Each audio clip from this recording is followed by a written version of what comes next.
Okay, I figured I would show you the river. You can see the floaty things down there in the river. Um, so I'm on the Colorado River, and I want to do a little blurb about water, and how water is life to us. I mean, water. We are made up of what, 73% about of water, and that is what our body demands. And there's a whole pH scale and all that kind of thing. And our body can't get too acidic or too alkaline. There's a fine line between acidic and alkaline. Acidic is like vinegar. Think of vinegar. So acidic is vinegar. Vinegar is really acidic. Think citrus. Think like acid, like battery acid, where it potentially could eat into the ground. And so that's like you're on the 1 scale, and then on the 14 is the basic scale. So like baking soda is really is quite basic and full of OH ions. OH is this oxygen and hydrogen. But so the river that's before you is the Colorado River that starts up in the Rocky Mountains and comes down and is part of the river basin and goes through Utah and into Arizona. I think it goes through Glen Canyon, and it's the same river that goes through the Grand Canyon, and it keeps going all the way to Mexico, and it's allocated. And without the river, you would not have plants, you would not have the stuff that's around us, and so it's very important to life. And there's a lot of things that depend on water. Grand Junction would not be here without this river. And what they did is they figured out, I can't remember if it was the 18 or 1900s. I think it was 1900s, because there was a Meeker massacre in the late 1800s. And so, but they built a canal system, and that's the only reason why Grand Junction exists. There's canals on that side of the river that come in, and there's canals behind me, and they basically take the water to everywhere. And this was a huge project, and I think part of it was done by the Civilian Conservation Corps. They were the CCC. And if you wanted a hard job, these people were like, I mean, they did things like what I'm on a berm. So I'm in a flood prone area. And so this keeps back the water. But water is is not abundant. There is a certain amount of water that we can take, and everything comes from the water. All the water from your tap water goes through water treatment facilities and other things, and can be polluted. It can, and just remember that everything that you flush down the toilet, whether it's unused drugs, it's unused whatever, all of that goes into a water treatment facility. And there's only certain things that are, yes, I mean, if it's dense enough, it may fall to, there's several different ponds, if you will, in the treatment facility. And some of this may get cycled out, but you still have some of the stuff that is still in the water. And all the trash that you put on the ground goes straight into this water. So down from me, there's an outlet right over here. And what happens is all of these houses that you see behind me, and there's a grate behind me somewhere, right there. Sorry if I turned it quickly, but there's a grate behind me. And so what happens is all the water from these houses, especially in the flood, we had water, what was that, a couple of months ago, we had so much water that it came out of a downspout out here and went straight into the water body. So whatever you do to the water will affect you. Like all this trash that you're seeing and all this pollutants, you're basically drinking it out of your tap water. and all this, and they're finding out more and more. There are more and more videos coming out that the stuff that they are putting in our water is not right. Like the the biggest one is fluoride. A lot of countries out there have upended fluoride being in water because they found out how bad it was. But it's a gas in another form, and and if you look up fluoride videos, I can't remember, was it fluorine? Yeah, so fluorine, and what happened is fluorine, when it got out, there were people in hazmat suits, and it was burning through concrete, so stuff like this. So the fluorine was actually burning through, which fluorine and fluoride are basically two of this. It's just basically, when it comes to chemicals, fluoride and fluorine, it has to do with the chemical structure of how they're made. And so the IDE is different than the INE, but they're pretty much, they start from the same molecule, and then get changed into other things by the addition or subtraction of like electrons and neutrons and all this other stuff, and you can manipulate it, but I'm off the subject. But so there's fluoride in your water. There's also chlorine, and chlorine can be bad in large doses, and you can do this experiment yourself. But there's a dye that you can get to show chlorine, and I've seen several videos where there's chlorine in like chlorinated water, and they put their hands in it, and then they do the test again, and all that chlorine basically is absorbed by your skin. We were not made to absorb chlorine. Chlorine is a disinfectant that is trying to disinfect, but it only does so much. Yes, I mean, we've been drinking it for a while. It would actually, I mean, in city situations, you're never going to get what I'm about to say happen, but well waters, so you can dig down, and we have aquifers underneath us. And basically what an aquifer is there's soil underneath us, and it holds a certain amount of water, and there's a water table, and it just depends on where you are and what aquifers are there. There's some really big ones in the Midwest, so like Minnesota, North and South Dakota, there's a really big one. There's another big one on the New Mexico-Texas border, and so but yes, but there are aquifers everywhere. Florida has quite a few aquifers, but what's happening is, as a side note, is Houston and other places have taken so much water that their land, what happens is when you take all the water, the soil falls and settles, and the land of Houston, I can't remember the actual estimate. I think it was something like 70 to 100 feet, because when Santa Ana fought south of Houston, there was a battle between them and Mexico, and they fought. It's called the Mexican American War, and they fought. And originally it was land, but now it looks like this. It's now a wetland because the land has fallen, which I find very interesting.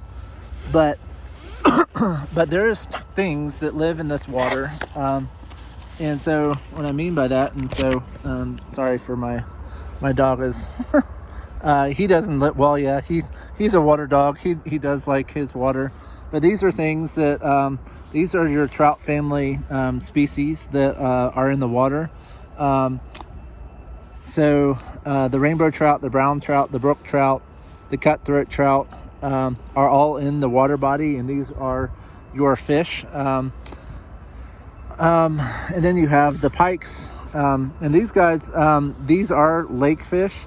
However, I was a part of the U.S. Fish and Wildlife Service, and what we were tasked to do is to help these guys. These are all these are endangered. So these, let's see, the humpback chub and the bony tail and the razorback sucker and the pike minnow are all endangered.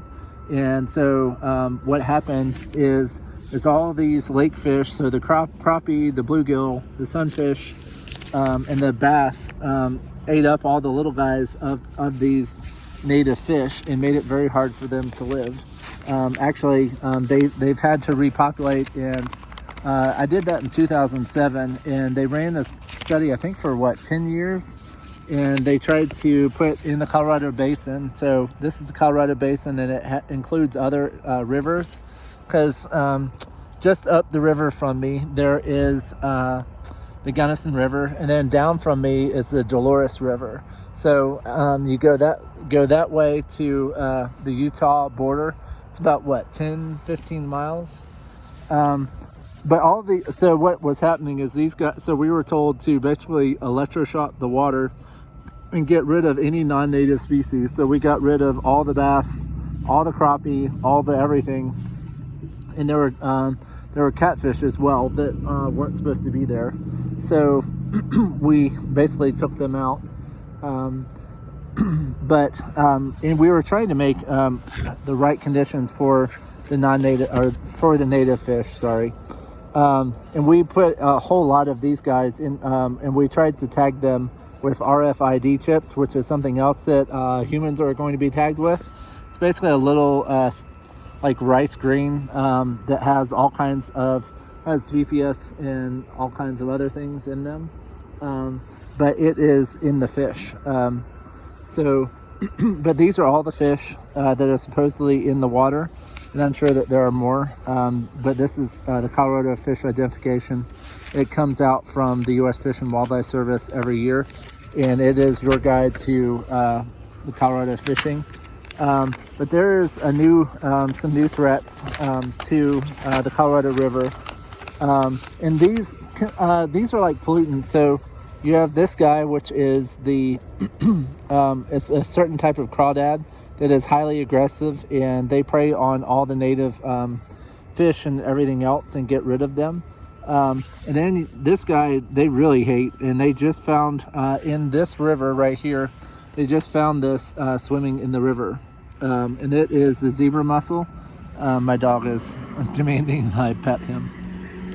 But this guy, they produce one of these can produce over 1 million eggs, which is insane. And their larval stage is microscopic, so you cannot see them with the naked eye, and that is why they're so bad. So if you ever have a where the water is flowing and basically it overflows, like the lakes and that type of thing that may have them in the water, like Highline Lake, which is over that, it's over that way. It's above Fruta, and Highline Lake for the last 3-4 years, I think it happened in 2022 is the first time they got zebra mussels, but they were able to shut off the water or block it, and to treat the water with a topical chemical, which that's our solution for everything. Hey, we need more chemicals on it. I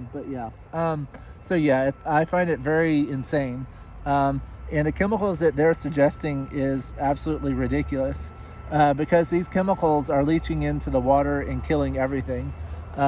Like they're putting chemicals in everything, like the so-called, like, let's see, there's one, so you can see the chemtrails right here. So there's chemical, these are trails, and they're finding out, and this was my fear, is they're landing on the plants, and the aluminum and everything that is on them are killing the plants. I am in winter time, so yes, these plants are, they will lose their leaves and everything, and these are tamarisk, but during the winter time, but anyway, so all of this pollution is killing all of the plants, and the devil is trying to get he's basically trying to undo any way we can live, and so he's basically pumping our environment full of chemicals that have gotten to the point where they're killing everything, and he's making an environment so no one can live off the land, because if you can live off the land, then you don't have to take his mark. And I don't know if you can see it, but there are floating things in the water. This is not normal. This is showing to me that there are things being put into the water, and it's not only hurting everything in the water, which is fish, and there are natural clams and bivalves, which are just like mussels, and there are native things that are in the water, like snails and that type of thing. But all these chemicals are hurting the water, which is in turn hurting us, because what we do is we pump this into our into our systems, and there's a certain treatment protocol, and we can't get rid of everything that's going on in the water body. And we're also killing what God has. I heard someone yesterday or the day before, I think it was sometime the past week, where it's like, oh, well, God told us to subdue the earth. No, he told us that we had dominion over it. He told us to take care of it. Just like we take care of women, and just like we take care of the church, and we're to love our wives or husbands or whatever. But we are to take care of the water. And this guy is called salt cedar. This came from the Middle East. It's also known as tamarisk. It is highly invasive. It makes it so very little, if anything else, grows in it, because the reason why it's called salt cedar is it puts salt into the soil, and it makes it so salty that nothing else can grow near it. However, we do have cottonwood, which is another signifier that we have water here. Cottonwoods don't like not having their feet wet, or their feet being roots, obviously. So, but water is the lifeblood, and it is a much needed resource, and it does. And so that's why we got to be very cautious with what we put on the land. And I don't care how much room there is between a house and the water, because over time, all the chemicals, all the oil that gets spilled on the street and everything else goes right into the water body. And then you have die-offs of everything, which is not normal. We live in a chemically laden poison system where everything is killing everything.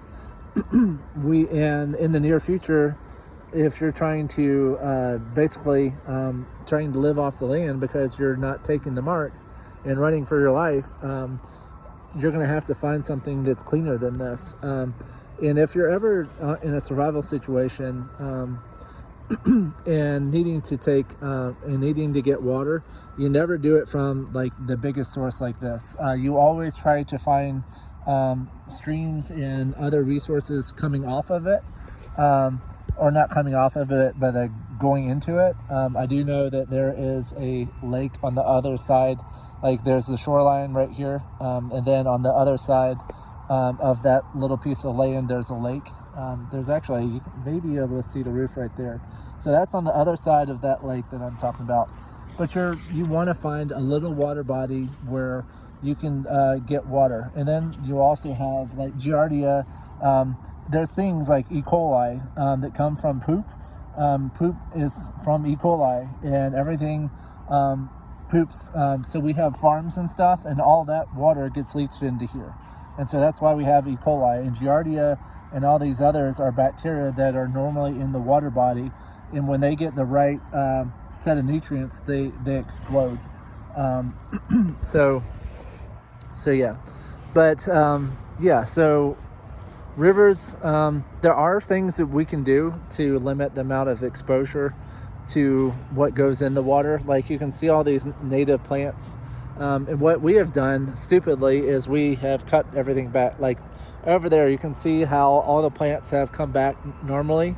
This is what we do to our site. We get rid of all of it.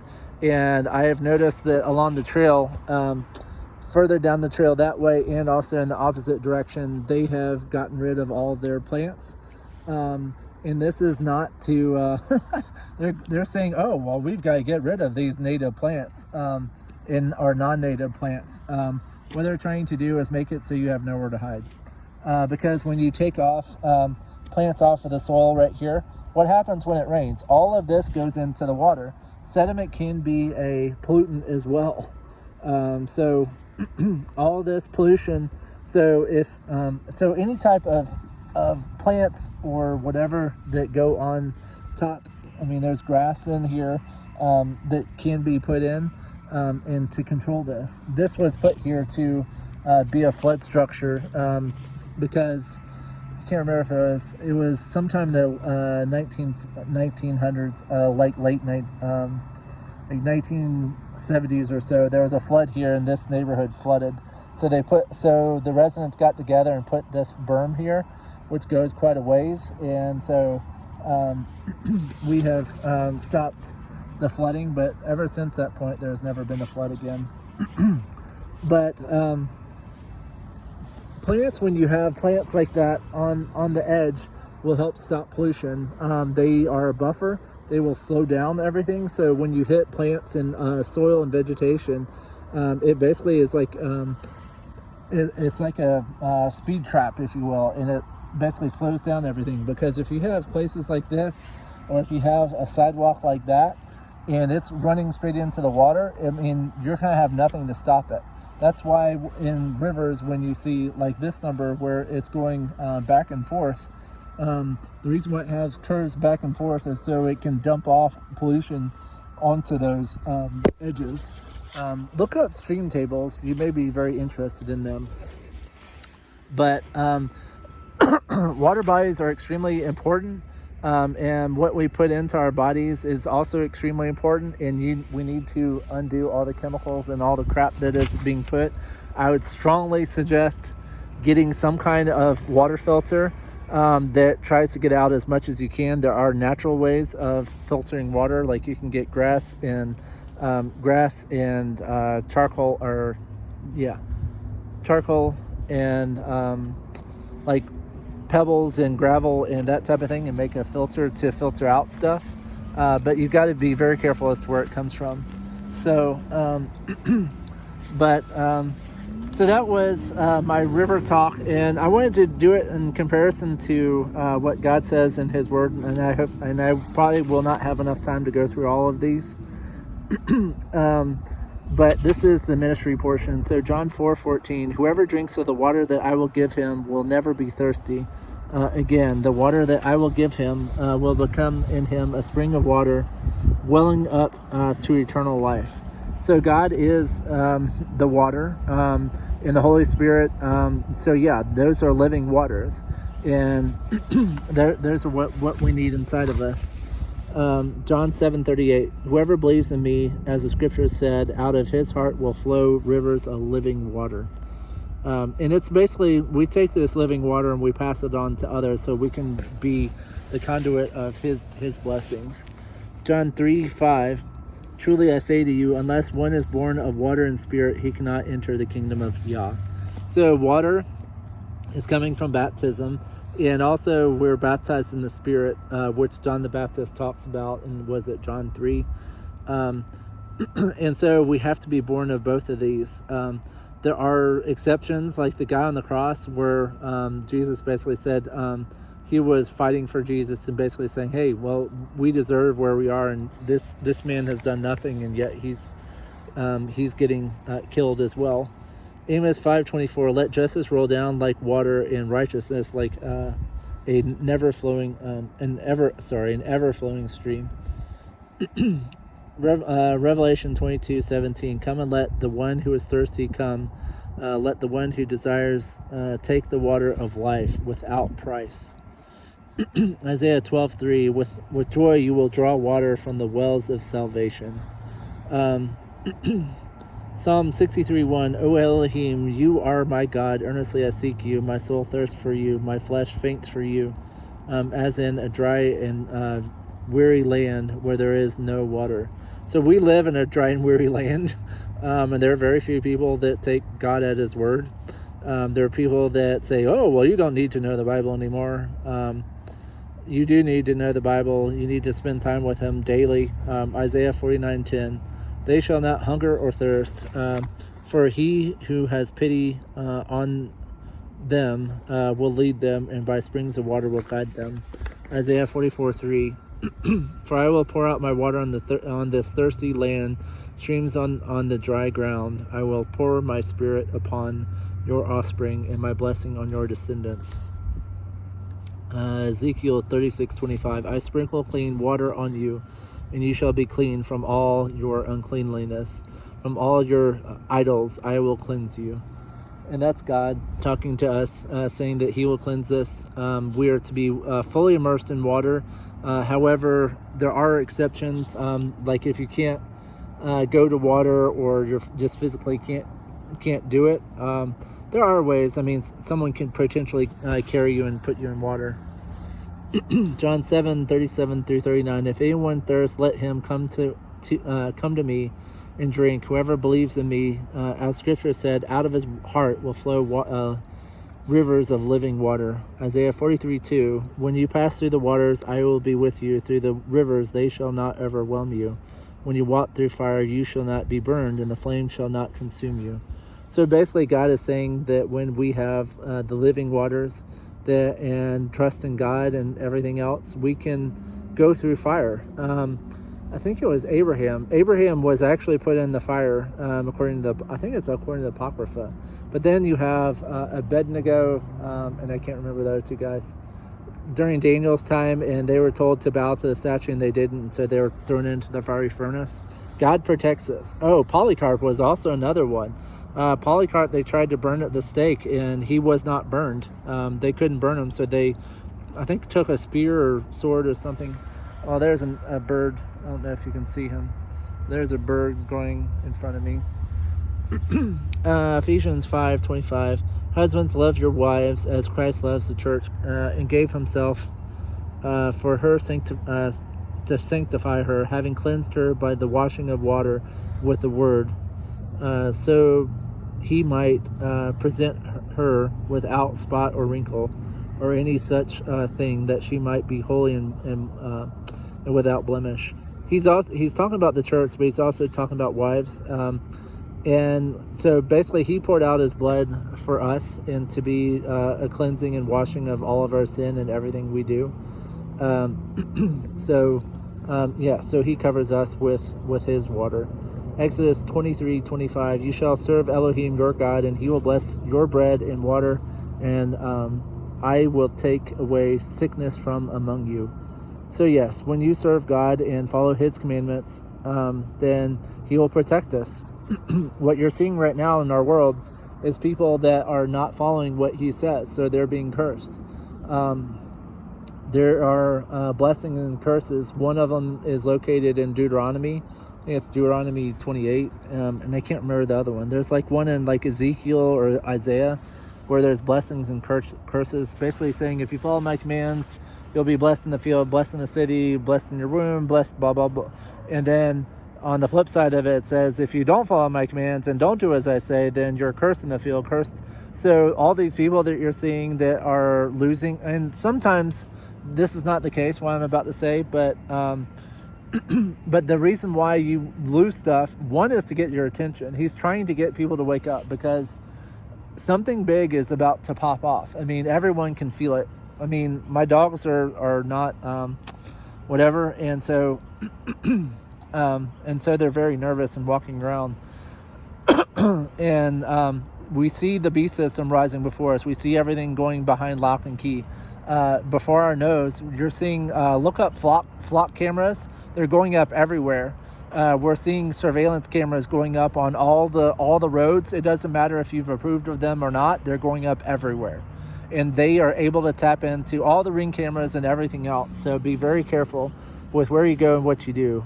John 4:13. Everyone who drinks of this water will be thirsty. So he's talking about the woman in the well, the Samaritan woman, thirsty again. But whoever drinks of the water that I will give him will never be thirsty again. Water will be given to him, will become in him a spring of water welling up to eternal life. So, so this was my spiel about water, and hopefully you learned a lot. I'm losing time, but yes, waters are extremely important via God and via normal life, and so hopefully you learned something. And I will try to do more videos like this, where I do this as well as what I'm doing. So God bless you all. Thank you for your time. I'm just limited to 30 minutes. Bye for now.